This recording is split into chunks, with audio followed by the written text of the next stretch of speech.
விகடன் தலையங்கத்துல என்ன போட்டிருக்காங்கன்னா, சொன்னீங்களா, செஞ்சீங்களான்ற மாரி ஒரு விஜய் வந்து எல்லா பிரச்சாரத்திலயும் வாசகத்த வந்து பேசிட்டு இருந்தாரு. அப்படி அப்படி ஒரு தலைப்ப வச்சுட்டு விஜய் வந்து சரமாரியா கேள்வி கேட்டிருக்காங்க. என்ன கேள்வி கேட்டிருக்காங்கன்னா, 6 மாவட்டத்துல நீங்க மாவட்ட செயலர நியமிக்கல. தூத்துக்குடி பக்கமே இன்னமும் அந்த மாவட்ட செயலர் நியமிக்காம இருக்கீங்க. பூத் கமிட்டி வந்து மாநாடு நடத்துனீங்க. அடுத்தடுத்து நடக்குன்ற மாரியும் சொன்னீங்க. அதுக்கான வேலைகள் எதுவுமே நடக்கல. அப்போ அதே சமயம் ஜான் ஆரோக்கியசாமி மேல பயங்கரமான குற்றச்சாட்டுகள் இருக்கு அப்படின்ற மாதிரிலாம் சொல்றாங்க.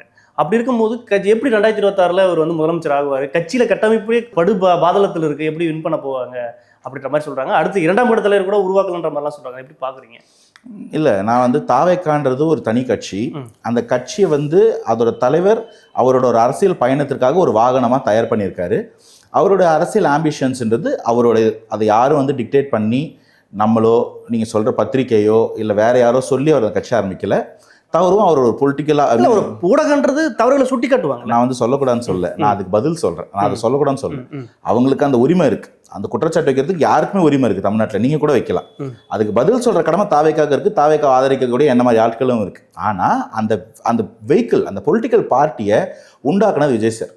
அது 26 தேர்தலில் போய் தோக்கணுன்றது அவரோட எண்ணமாக இருக்காது. அவரோட தேவையோ எதிர்பார்ப்போ அது இல்லை. ஸோ அதுக்குண்டான வேலையை அவர் செஞ்சுக்கிட்டு இருப்பார்.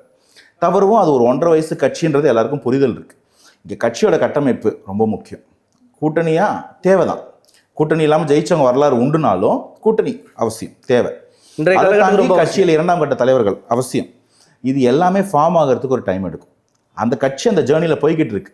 கட்சி வளரும் போது சில பேர் புதுசாக வருவாங்க, சில பேர் வெளில போவாங்க, சில பேர் கட்சி நீக்கும், வளரும். இப்படி தான் கட்சிகள் எந்த கட்சியாக இருந்தாலும் பயணிச்சிருக்கு. திமுகலேருந்து எம்ஜிஆர் அவர்களே வெளில வர முடியும்னா எல்லா கட்சிக்கும் அது மாறுதல் உண்டு. மாற்றம் ஒன்றே மாறாதது.